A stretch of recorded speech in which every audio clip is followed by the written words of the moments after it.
Guys welcome to Sumanth talks. అయితే game changer తాలూకు songs అయితే ఇంతలా హిట్ అవుతుందని నేనైతే అసలు ఎక్స్పెక్ట్ చేయలేదు గైస్. ఎందుకంటే రిలీజ్ అయిన 4 సాంగ్స్ కూడా ఆల్ టైమ్ రికార్డ్ క్రియేట్ చేసిందనమాట. అది కూడా ఒకే సినిమా నుంచి 4 సాంగ్స్ ఈ లెవెల్‌లో హిట్ అవ్వడం అనేది నిజంగా ఫ్యాన్స్ కూడా చాలా హ్యాపీ అవుతున్నారనమాట. సో ఎందుకో కూడా చెప్తాను మీకు. సో ఇక్కడ మీరు చూడొచ్చు కరెక్ట్‌గా. ఫస్ట్ ప్లేస్‌లో వచ్చేసి 'కిసిక్' సాంగ్ ఉంది. 'పుష్ప 2' నుంచి మొన్న రిలీజ్ అయింది కదా! సో ఆ సాంగ్ ఉందనమాట 27 మిలియన్స్‌తో.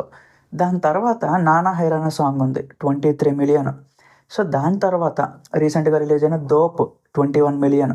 ఆ తర్వాత 'దమ్ మసాలా' మన మహేష్ బాబు గారి సినిమా ఉంది కదా 'గుంటూరు కారం' దానిది 17 మిలియన్. దానికి కొంచెం అంటే ఒక 20,00,000 ఆ వ్యూస్ డిఫరెన్స్ అంతే, చాలా తక్కువ అనమాట. సో ఆ డిఫరెన్స్‌లో 'రామచ్చ మచ్చ' ఉందనమాట. సో ఈ లెక్కన చూసుకుంటే ఇప్పటి వరకు కూడా తెలుగు సినిమా చరిత్రలో ఈ లెక్కన మనం ఇప్పటి వరకు రిలీజ్ అయిన అన్ని సాంగ్స్‌ని కంపేర్ చేసుకుంటే రిలీజ్ అయిన 3 సాంగ్స్ కూడా ఆల్ టైమ్ టాప్ 5లో నిలబడ్డాయన్నమాట. సో ఇది మామూలు విషయం కాదు గైస్. ఎందుకంటే ఎంత తమన్ గారు మ్యూజిక్ ఇచ్చినా సరే, ఎంత సెట్ గాని లేకపోతే లిరిక్స్ ఎంత కోఆపరేట్ చేసినా ఎక్కడో ఒక దగ్గర వ్యూస్ అనేది డ్రాప్ అయిపోతాయన్నమాట. బట్ గేమ్ చేంజర్ విషయంలో అలా జరగలేదన్నమాట. రిలీజ్ అయిన 4 సాంగ్స్‌కి కూడా మ్యాసివ్ రెస్పాన్స్ అయితే వచ్చింది. సో ఫ్యాన్స్ కూడా చాలా హ్యాపీ అవుతున్నారు ఈ రికార్డులు చూసిన తర్వాత. సో అగైన్ 'కిసిక్' సాంగ్‌లో ఒక చిన్న సింగిల్ లైన్ ఉంటదనమాట. ఆ సింగిల్ లైన్ శ్రీలీల గారు స్టేజ్ మీద కొంచెం డాన్స్ చేసి అలా చేయడం వల్ల అదంతా కూడా ట్రెండ్ అయిపోయింది ఓవర్ నైట్‌లో. సో అందుకు 'కిసిక్' సాంగ్ అనేది టాప్ 1 ఎళ్ళింది. లేకపోయుంటే ఖచ్చితంగా 'నానా హైరానా' అనేది టాప్ 1లో ఉండాల్సిన సాంగ్ అనమాట. సో ఫ్యాన్స్ కూడా చాలా ఫీల్ అవుతున్నారు. అట్‌లీస్ట్ టాప్ సెకండ్‌లోనే ఉందనమాట.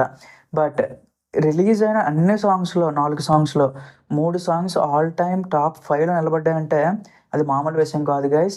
సో ఒక సాంగ్ అయినా ఫ్లాప్ అయిపోద్దేమో, లేకపోతే ఒక సాంగ్ అయినా వెనకైపోద్దేమో అని చెప్పి అనుకోవచ్చు. బట్ ఇక్కడ అలా జరగలేదు. అన్ని సాంగ్స్ కూడా చాలా మంచి రెస్పాన్స్ వచ్చాయి. చాలా మంచిగా అయితే వ్యూస్ సంపాదించుకుందనమాట. సో ఫ్యాన్స్ కూడా హ్యాపీ అవుతున్నారు. ఇవి జస్ట్ లిరికల్ సాంగ్స్ అనమాట. సో కంప్లీట్‌గా విజువల్‌గా మనకేమీ ఇందులో కనిపించదు. బట్ కంప్లీట్‌గా సాంగ్ అనేది మనం థియేటర్‌లో చూస్తే ఖచ్చితంగా మనకైతే ఇంక ఫ్యూజులు ఎగిరిపోవడం పక్కా అని చెప్పొచ్చు.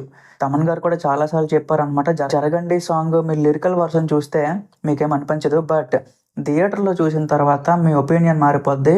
మీరసలు సీట్‌లో కూర్చోరు అని చెప్పైతే ఆయన మెన్షన్ చేశారనమాట.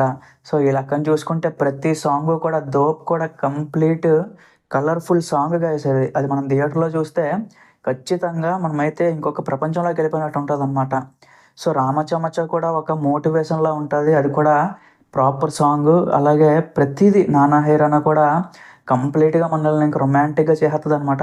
సో అలాంటి సాంగ్స్ కంపోజ్ చేసిన తమన్ గారికి కూడా ఫ్యాన్స్ అయితే చాలా థాంక్స్ అయితే చెప్పుకుంటున్నారనమాట. సో 'గేమ్ చేంజర్' సాంగ్స్ మీద మీ ఒపీనియన్ ఏంటో కిందన ఒకసారి కామెంట్ చేయండి గైస్. Thank you.